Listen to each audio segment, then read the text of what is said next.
За би байнгын орон дээр бас саналаа хэлсэн. Тэгээд бас тодорхой хариултуудыг аваагүй учраас одоо чуулган дээр тагч асууя.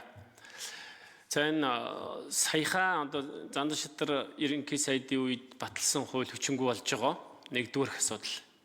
За энэ бас одоо үнэхээр тогтворгүй байгааг харуулж байгаа. Татврын бодлого дөнгөж сая болно гэчихэд одоо болохгүй гэж байгаа нь одоо том асуудал байна гэдгийг бас хэлье. За хоёрдугаарт ерөнхий сайдын зүгээс учрал ерөнхий сайдын зүгээс энэ нөөтийн татвар төлж байгаа босхийг 50 саяас 400 сая болгож байгаа санал гаргаж байгаа. Би энийг бол дэмжиж байгаа шүү. За зарим нэг хүмүүс их олон жил сангийн сайд байсан хүмүүс юу гэж хэлж байгаа вэ гэхээр гэхдээ энэ татврынхаа одоо бүр суур тогтолцоог эвдчихнэ энэ төргээд одоо тэгээд падан бичиж өгөхгүй бол аж ахуй нэгжүүд жижиг аж ахуй нэгжүүдийг дээрлэх нь авахгүй ч гэнэ тийм юм ярьсан. Тэгэхээр энийг би юунаас татврын сангийн яамнаас асууя. Эртээ надад хариулсан хэн хариуллаа нэг нь хариулсан. Одоо бол нөгөө татвар хариуцсан дарга байна шүү дээ чимдээ байна. Чимдээ тэгвэл хариулах баг. Тэгэхээр би татврын тогтолцоогоо эвдэхгүйгээр учрал ерөнхий сайдын гаргаж ирсэн бодлогыг дэмжих бүрэн боломжтой гэж би харж байгаа. За яаж вэ гэхээр энэ татврын янз янзын бичлэгтүүдээр бүх аж ахуй нэгжүүд татврын падан өгөх болцоотой. Энийг хийх болцоо нь сангийн яамд татврын ерөнхий газарт бол байгаа. За бүр болохгүй бол бүгдөө татвараа төлөөд буцааж өгөх ёстой. Хөнгөлөх ёстой. Хөнгөлөх хүмүүсээ төлцснийхэн дараа нь буцаах хэрэгтэй. Энэ бол би хамгийн сүүлийн баримтыг хэлж шүү. За энийг ерөөс хийдэггүй. Тэгэхээр би бол одоо Монгол улсын ерөнхий сайд учрлын тэр одоо энэ чинь жижиг дундаа хууль шүү дээ. Миний одоо батлуулсан хууль. За энэ хуулийн тэр 50 саяын босхийг 400 сая болгож байгаа юм билий. За 100% дэмжиж байгааг илэрхийлье. Тэгээд зүгээр засгийнханд хандж хэлэхэд бол энэ болцоо бол байгаа. Сангийн яам, татврын ерөнхий газар энэ болцоогоо хангаад энэ зээлд нь дарлуулсан байгаа. Зээлийн хүүд боомлуулсан байгаа. Энэ аж ахуй нэгж иргэдийнхаа төлөө гаргаж байгаа санаачлагаа ингээд хийгээрээ дэмжиж ажиллана гэдгийг хэлье. Тэгээд хоёр асуултанд хариулт авъя. Баярлалаа.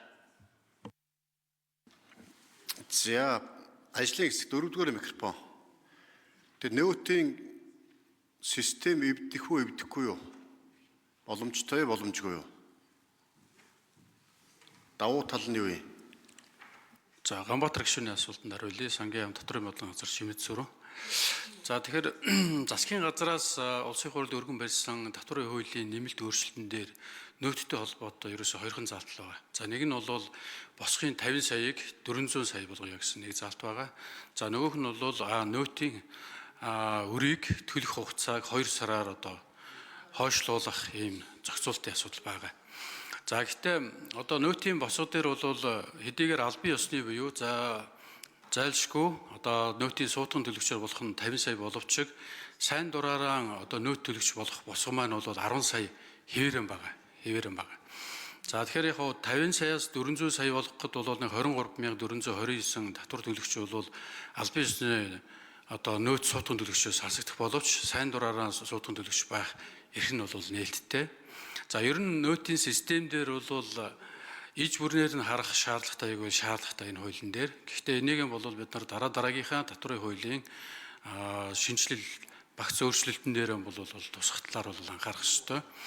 За тэгэхээр энэ одоогийн 400 болгож байгаа босго бол өмнө бид нар одоо 10 сая байж байгаа. Тэгээд одоо 50 саятай болсон. Одоо бид нар энэ 400 болгож байгаа асуудал бол ер нь нөөтийн босгын хэмжээ хэд байвал оновчтой вэ гэдэг дээр л тооцоол хийгээл 50 саяыг 400 байх нь одоогийн цаг үедээ бол оновчтой байна гэдэг энэ тооцоолыг л олон улсын валютын сангаас гаргасан аргачлал зөвлөмжийн дагуу гаргаж тооцож гаргасан ийм босго байгаа.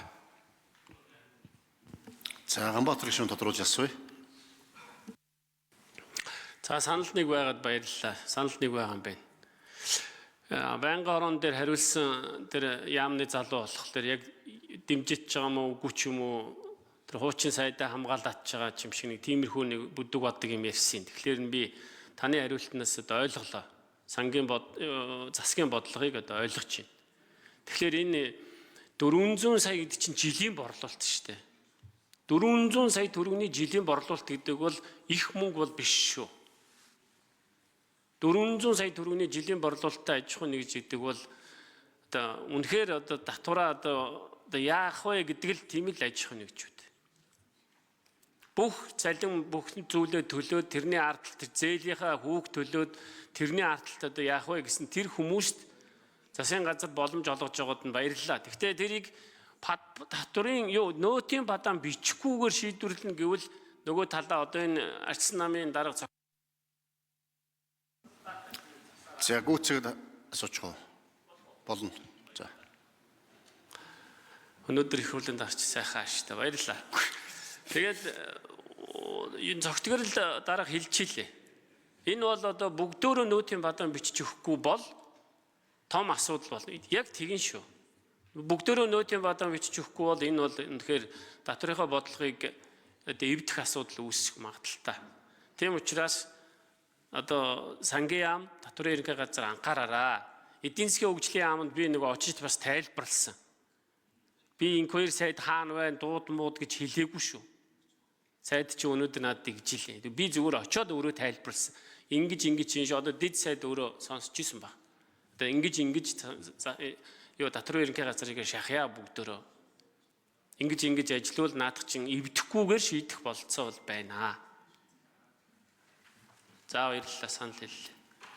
За ер нь бас тодорхой мэдээлэл өгч нь зөв байх. Энэ бүх иргэдийн амьдралтай аж ахуй нэгжийн бас бизнестэй холбоотой асуудал учраас нэмэгдсэн өртгийн албан татвар бол мушгилтын татвар, бүртгэлийн татвар.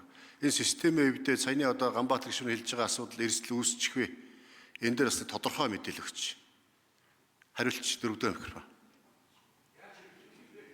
Яаж хэрэгжүүлэх вэ?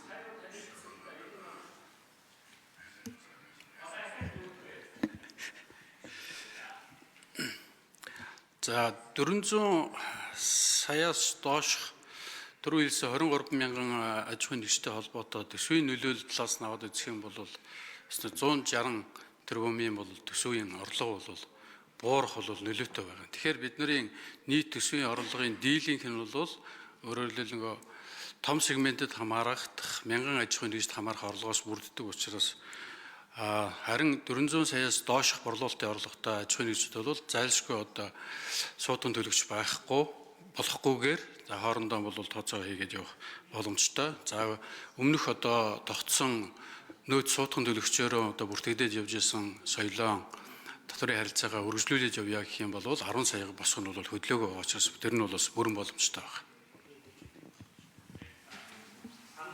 Уяатан бүртгэлийн систем эвдрэхгүй гэж ойлголоо тийм ээ. Хүсвэл 10 саяас дээш 400 сая хүртэл нөөц татвар төлөгчөөр бүртгүүлж болно. Систем бол эвдрэхгүй гэж ойлголоо шүү. За хас суурийн гайв гişүн.